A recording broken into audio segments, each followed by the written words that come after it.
Stress is load, strain is length. So stress is measured on the y-axis is measured in newtons. Strain is measured in millimeters. The distance, it's the length. Let me grab a TheraBand while I'm talking. What's missing from this graph is time. There's no time on here.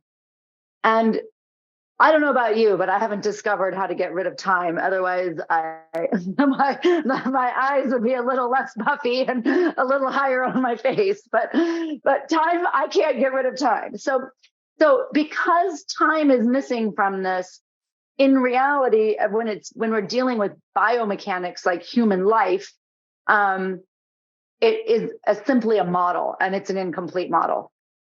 The TheraBand doesn't care about time. The TheraBand might dry out over time, but that's not a function of stress and strain over time. That's a function of the material changing because of atmosphere and stuff, But because this doesn't have cells that turn it over, it doesn't age. It might break down, biodegradable time, but it doesn't age the way people do, right? So not that the stress strain curve has anything to do with age, but I'm just saying as soon as we apply this model, which is a material science model, to bio, so it's a mechanics model. When we attach it to biomechanics, we have to acknowledge its limitations because biology doesn't act this way, which is why viscoelasticity is so important. That's where all the answers are. But you can't understand viscoelasticity unless you understand this graph. Because what this graph does is it expresses to you the relationship between stress and strain. And the relationship between stress and strain in this graph is linear. Linear as in, I don't know if you can see my mouse. Linear as in right here, this elastic region. But once again, biology isn't truly linear. So again, it's just expressing to you this relationship. And what that means is that for every unit of stress, you get a unit of strain. And technically, it's actually the opposite. For every unit of strain, every millimeter that I stretch a connective tissue, I get a unit of resistance stress. So it's not that I'm applying a stress, which I am applying a stress, but it's more that it's resisting so it holds its own potential energy when it's stressed. It's resisting me. That's the technical way. Doesn't matter if you say for a unit of stress, I get a unit of strain. Doesn't make a difference. But I want you to, have the proper understanding. So that means that that along that slope, along that linear region, what we get is an equal ratio. It doesn't change. So if it's like 2-to-1, it's 2-to-1 the whole way. And that's just the mathematical model or the mathematical relationship of a linear graph. And if you remember from college algebra, y equals mx plus b, you can plot the points, x being the horizontal axis, y being the top axis. And when you solve for m, you get a slope. And the slope is expressed in the stiffness. So a stiffer TheraBand that requires more force per unit would look like, draw blue, perfect, would look like this. That would be a stiff segment, or stiff tissue, I should say. And let me do the green TheraBand. The compliant would look like this.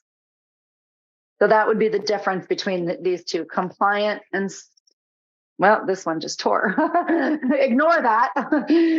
And stiff, because that's not what actually happens. Your connective tissue doesn't do that. What you should notice, however, about this graph is that what doesn't change is this line. So that means that the length aspect doesn't change. It's not that you can get longer for more load.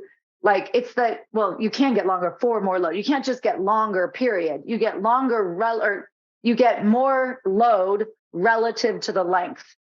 So here it's like a stiff tissue, whatever the length is, let's say it's, 5% of its length, right? The green tissue has less load or less resistance, and the blue tissue has more load and more resistance for the same length. But the thing is, they both stretch. They both can get long. So when people think that stiff has to do with range of motion or compliance has to do with range of motion, it doesn't, because they both can touch their toes. It's just one has more resistance stress. And as a result, that stiffness will correlate with its elasticity. And elasticity, I think people think means more flexible. I see it on social media all the time. Elasticity has everything to do with recoil, to return to its resting length. So our tissues are, when they're elastic, the more elastic a tissue, the stiffer it is, because it has more recoil and more resistance. And ultimately, it's better for force transmission. And that's what this tissue does. That's its job. And when you look at this graph and you're blinded by range of motion, you're missing what it's telling us, right? It's not telling us how flexible we are. It's telling us how good it is at transmitting force. And the example that I give is, if I wanted to move my couch, which one would I tie around the couch and pull on? The compliant one or the stiff one, right? If I'm the muscle and these are the tendon and the couch is the bone that needs to be moved, I'd have to pull really hard and the couch wouldn't go very far. But with this one, it would go much further, and a rope would be even better. But we don't need ropes in our tissue. That wouldn't work. So it's not the perfect analogy, but it does express to you what I mean by force transmission, right? Okay, that's that area. The yield point is the end of the elastic region. After that, we have this plastic region where it's no longer linear. Do you see that? It actually, it's now curved. And actually, the further strain we get, the actually less stress it can take. It goes down instead of up and to the right. That is for material failure. And sure enough, you'll go into a material science lab and they'll have a seat belt, for example, and they'll pull on it 80,000 times before it fails, because they need to know what it can tolerate to pass certain safety measures.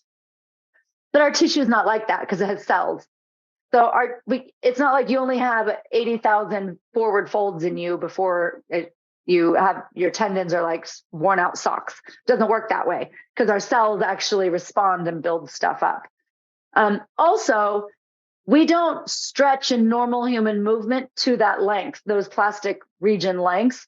I can't bend my elbow anymore.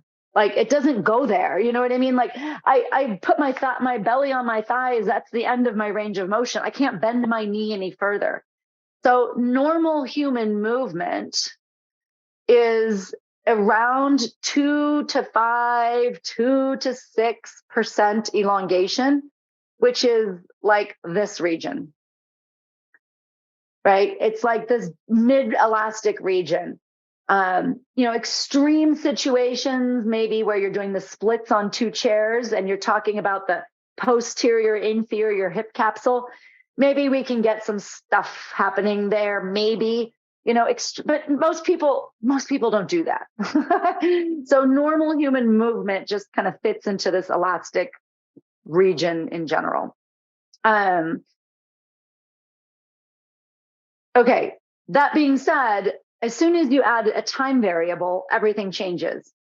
And the time variable can be anything from frequency, duration, acceleration, velocity. All of these things have time. If you look at what their component parts are, if you look at the units, they all have a unit of time in there.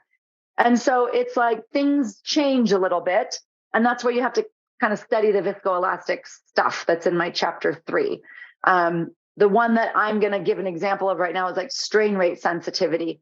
Things act stiffer when you're loading them faster. So that's why you don't tear an ACL walking down the street. You tear an ACL changing directions rapidly.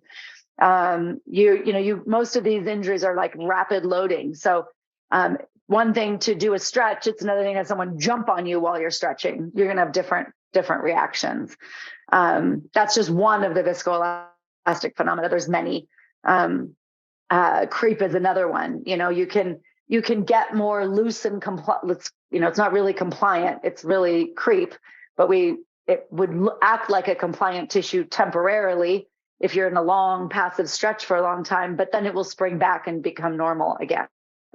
That's just like a viscoelastic phenomena. And then the last part that I should talk about is the toe region. And the toe region is this inverted curve. So you see how here we have this curve and here we have this curve. It's the opposite direction. And that is because the collagen fibers, when they're at rest, they have this crimp. They're like they have an amplitude, like up the sound wave, think of. And so when you first initiate a movement or you first put tension on the tissue, that crimp sort of flattens out a little bit. And then you go into the elastic range. It's still under tension with that amplitude. The tissue is always under tension. So it's not like my TheraBand. I just can't crimp the TheraBand and keep it under tension because it's not collagen. It's it's elastic, right? So it's not a good analogy. But the amplitude, and there's some really interesting research that's way beyond my scope or interest, importantly, my interest. But, a lot of the performance measures the crimp will adjust because it affects how it lengthens and yields. But not something we're not measuring people's crimp under a microscope and adjusting our yoga practice accordingly. It doesn't make any sense. Okay, that was 15 minutes. Does anyone have any follow-up questions?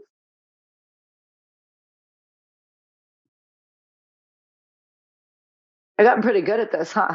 And when I first used to lecture it, it was like, it was a little bit messy, but I feel like I've given this lecture 800 times. Juliet, did that help you?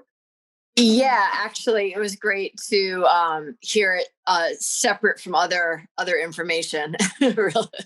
And yeah, I haven't been back to it for a while, and I'm getting back to your book, and I thought that would be my starting point. So I really appreciate it. Yeah.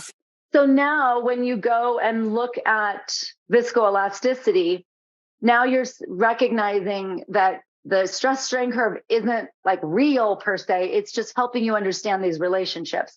So when you look at viscoelasticity, now we usually have, strain on one axis and time on the other, and stress is constant. And so now you can start to see how things play out. I think the stress strain curve is a learning tool to understand relationships between variables. If I wanted to make this real, I would put a z-axis coming off my screen with time on it, and then I would put another axis coming off my screen at another angle with sex on it, male or female, and then I would put another axis with, training history. And all of a sudden I would have a 50-dimensional graph can you read a 50-dimensional graph with any confidence? Do you know what I'm saying? So the 2-dimensional linear relationship is to express something, but not the full picture.